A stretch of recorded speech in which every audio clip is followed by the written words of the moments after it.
എല്ലാവർക്കും സുഖമാണെന്ന് വിശ്വസിക്കുന്നു. ജൂൺ മാസത്തിലേക്ക് കടക്കുമ്പോൾ ഗ്യാസ് നിയന്ത്രണത്തിന്റെ കാര്യത്തിൽ കുറച്ചുകൂടി കർശനമാക്കും. പുതിയ വില പ്രഖ്യാപിച്ചിട്ടുണ്ട്. ഗ്യാസ് സിലിണ്ടറുകൾ ഉപയോഗിക്കുന്ന ആളുകൾ പുതിയ മാസത്തിൽ ശ്രദ്ധിക്കേണ്ട വളരെ പ്രധാനപ്പെട്ട കാര്യങ്ങളാണ് ഈ ഒരു വീഡിയോയിൽ വ്യക്തമാക്കുന്നത്. വീഡിയോ വിശദാംശങ്ങളിലേക്ക് കിടക്കുമ്പോൾ കൂടുതൽ ആളുകളിലേക്ക് ഇൻഫർമേഷൻ എത്താൻ ഷെയർ ചെയ്യുക, ലൈക്ക് ചെയ്യുക. ഫേസ്ബുക്കിലൂടെ കാണുന്ന ആളുകൾ ഫോളോ ചെയ്യുക. വീഡിയോയുടെ വിശദമായ വിവരങ്ങളിലേക്ക് വരാം. രാജ്യത്ത് ഗ്യാസ് വിലയിൽ വർധനവ് വന്നു. പാചകവാതക വില പൊതുമേഖലാ എണ്ണ കമ്പനികൾ വർദ്ധിപ്പിച്ചു. വാണിജ്യ സിലിണ്ടറിന് തന്നെയാണ് ഇപ്രാവശ്യം വില വർദ്ധിപ്പിച്ചിട്ടുള്ളത്. 42 രൂപ മുതൽ 53 രൂപ 50 പൈസ വരെയാണ് വില കൂട്ടിയിട്ടുള്ളത്. 46 രൂപ വില വർദ്ധിച്ച് 3131 രൂപയാണ് തലസ്ഥാനത്ത് ഗ്യാസ് സിലിണ്ടറിന്റെ വില. അതേസമയം ഗാർഹിക സിലിണ്ടറിന് വില വർദ്ധിപ്പിച്ചിട്ടില്ല. കഴിഞ്ഞ തവണ 1000 രൂപയോളമാണ് വർദ്ധിച്ചത്. ഇതോടെ ഹോട്ടലുകളിൽ ചായ ഉൾപ്പെടെയുള്ള എല്ലാ സാധനങ്ങളുടെയും വില വർദ്ധിച്ചിരുന്നു.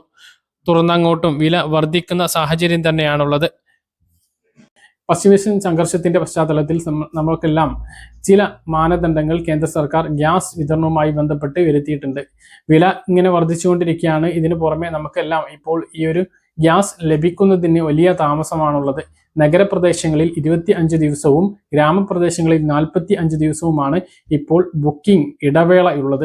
നമുക്കൊരു ഗ്യാസ് സിലിണ്ടർ നിറച്ചു കഴിഞ്ഞാൽ പിന്നെ ഒരു ഗ്യാസ് വീണ്ടും ബുക്ക് ചെയ്യുന്നതിന് 45 ദിവസം ഗ്രാമപ്രദേശങ്ങളിൽ എടുക്കണം. ഇനി നഗരപ്രദേശങ്ങളിലാണെങ്കിൽ 25 ദിവസവും കഴിയേണ്ടതുണ്ട്.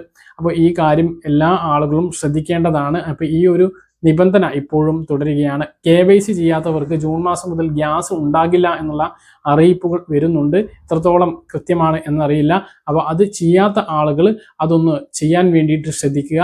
അത് അക്ഷയ കേന്ദ്രങ്ങളിൽ എത്തിയിട്ട് കഴിയുന്നതാണ്. അതാത് ഗ്യാസ് ഏജൻസിയുടെ സൈറ്റിൽ കയറിയിട്ടും സാധിക്കും. ഇനി അതല്ല, അതാത് ഗ്യാസ് ഏജൻസികളുടെ മൊബൈൽ ആപ്പിലൂടെയും സാധിക്കുന്നതാണ്.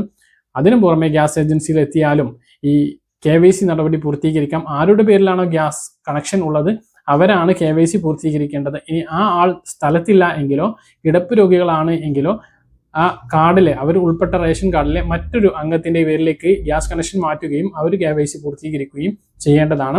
ഉജ്ജ്വല യോജന പദ്ധതി പ്രകാരം ഗ്യാസ് കണക്ഷൻ ലഭിക്കുന്ന ആളുകൾ KYC ചെയ്യാത്തവർക്ക് കഴിഞ്ഞ മാസം മുതൽ തന്നെ ഗ്യാസ് സബ്സിഡി ലഭിക്കുന്നില്ല.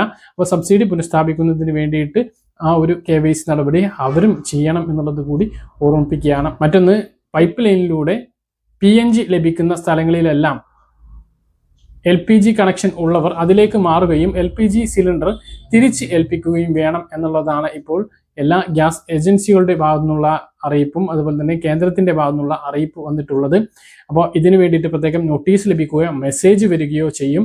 അത് വന്നതിന് ശേഷവും 15 ദിവസത്തിനകം തിരിച്ചേൽപ്പിച്ചിട്ടില്ല എങ്കിൽ അത് റദ്ദാക്കുകയും പിന്നീട് ഫൈൻ അടയ്ക്കേണ്ടി വരികയും ചെയ്യുന്ന സാഹചര്യം ഉണ്ടാകും. 2 കണക്ഷൻ ഉള്ള ആളുകൾ റദ്ദാക്കുകയും LPG കണക്ഷൻ നമുക്ക് വീട്ടിലേക്ക് ലഭ്യമാണ് എങ്കിൽ അത് കണക്ഷൻ എടുത്ത് LPG കണക്ഷൻ റദ്ദാക്കുകയും ചെയ്യേണ്ടതാണ് എന്നുള്ളതും ഓർമ്മിപ്പിക്കുന്നു. പറഞ്ഞ കാര്യങ്ങൾ കൃത്യമായിട്ട് മനസ്സിലാണെന്ന് കരുതുന്നു. ഇതുപോലെ ഇൻഫർമേഷൻ ലഭിക്കാൻ ചാനൽ സബ്സ്ക്രൈബ് ചെയ്യുക, ബെൽ ഐക്കൺ എനേബിൾ ചെയ്ത് വെക്കുക. മറ്റൊരു വീഡിയോ വീണ്ടും കാണാം. ദൂരേക്കും ബൈ.